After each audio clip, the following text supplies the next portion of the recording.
Labdien!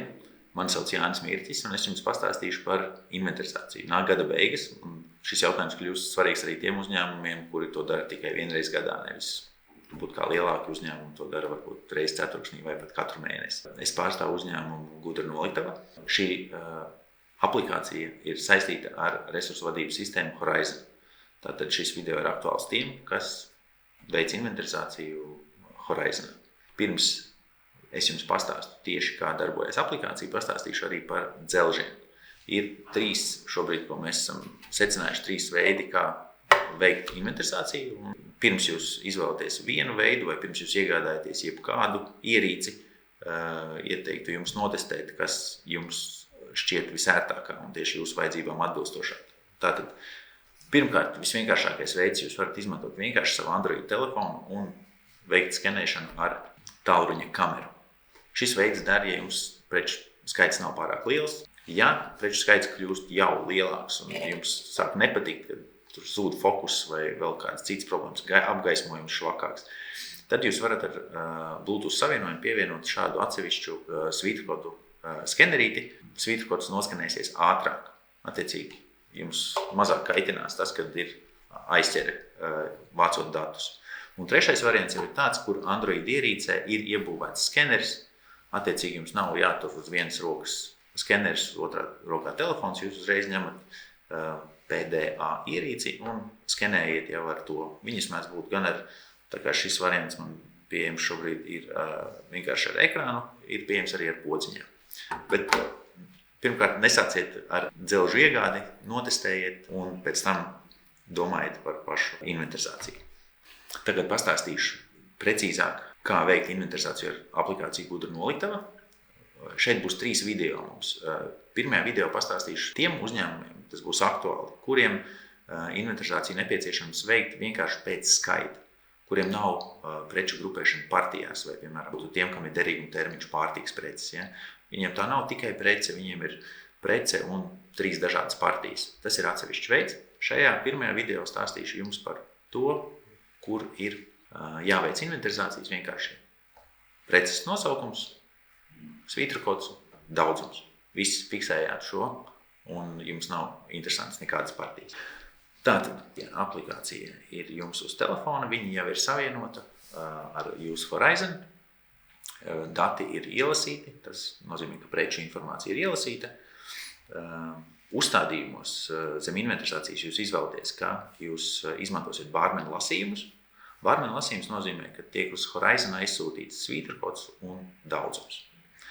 Nākošajā logā jūs izvēlaties Noliktavu un pēc tam jau sākās preču skanēšana. Es paņēmu kā paraugu 2 tējas, noskanējam vienu. Ja mums prece ir atrasta, tad aplikācijā parādīsies preces nosaukums. Ja būs atrasta prece, šis svītrakods nebūs dažādu iemeslu dēļ ievadīts sistēmā, tad parādīsies svītrakods un parādīsies brīdinājums. To parādīšu ar nākošo preci. Tātad šeit nākošajā logā mēs ievedam daudzumu, varam izmantot kalkulatoru funkciju, ņemam apstiprināt. Pēc tam šādā pašā veidā skaitam tālāk. Šādi izskatās tad, ja jūs neatrodat to preci, jūs pierakstat komentāru. Aplikācija jūs pabrīdina par to, ka preci nav atrasta, vai turpināt skaitīšanu. Jā, jūs turpināt, jo jūs pierakstat piezīmi, kas tā ir par preci, lai pēc tam pie datora atrastu šo preci un viņu papildinātu preču kartiņu. Un jūs pierakstat daudzumu, jo šo preci jūs atradāt Noliktavā.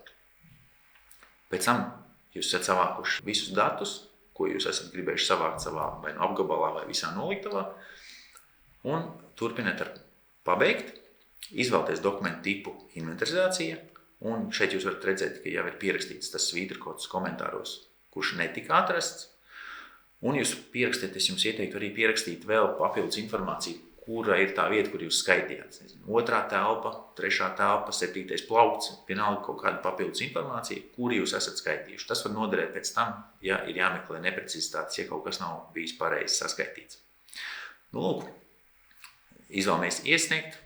Mums aplikācija pasaka, ka dati ir veiksmīgi nosūtīti. Un šie dati, tālāk paskatāmies jau kāds izskatās no Horizon puses, visi šie dati, ko jūs šādā veidā sūtat, atrodas zem sistēma, datu apmaiņa, bārmeni imports. Tātad visi šie dati tur tiek sakopoti, jūs redzat, cik viņi daudz ir, vai tie ir jau vai nav pievienoti kādā inventarizācijā. Lūk, un tad šie dati pēc tam ir jāliek inventarizācijas pavadzīmē. Zem dokumenta noliktava inventarizācijas.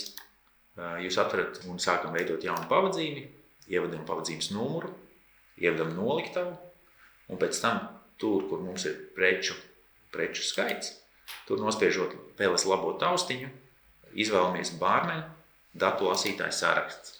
Mums atverās tieši tas pats saraksts, ko mēs redzējām zem datu lasījumiem, un mēs izvēlamies vai no shift iezīmējot vairākus datu lasījumus, vai vienu šajā gadījumā, un ielasam šos datus inventarizācijas pavadzīmē. Visi dati ir ielasīti, mēs izvēlamies fiksēt atlikumus dokumentam.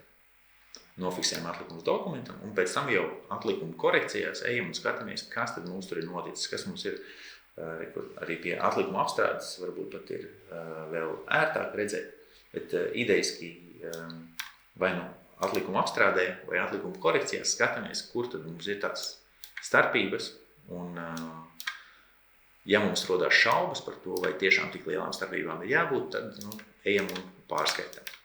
Šo te metodi droši vien, ka būtu ērti darīt, ja jums tie datu lasījumi ir, teiksim, līdz 10, jo tad jūs viņus vēl varat kontrolēt, varat izsekot, varat viņiem uzspiest un pastīties, kādi komentāri, kurā bija sarakstīti.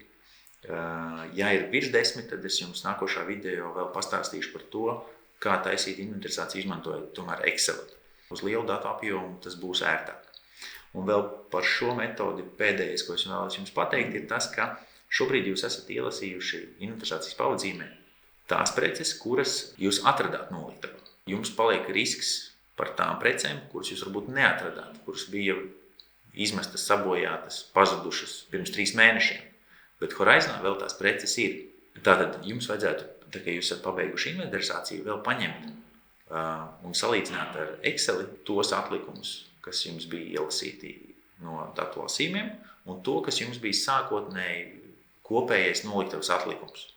Un tad attiecīgi paskatīties, kuras tad preces jūs vispār neatradāt. Un tās droši vien, kad ir jānoraksta. Vai arī vēlreiz jāiet un jāmeklē. Varbūt viņas ir izlaistas kādu citu iemeslu dēļ. Paldies, tas bija par pašu vienkāršāko inventarizācijas metodi. Nākošajā video es pastāstīšu par inventarizāciju pa partijām.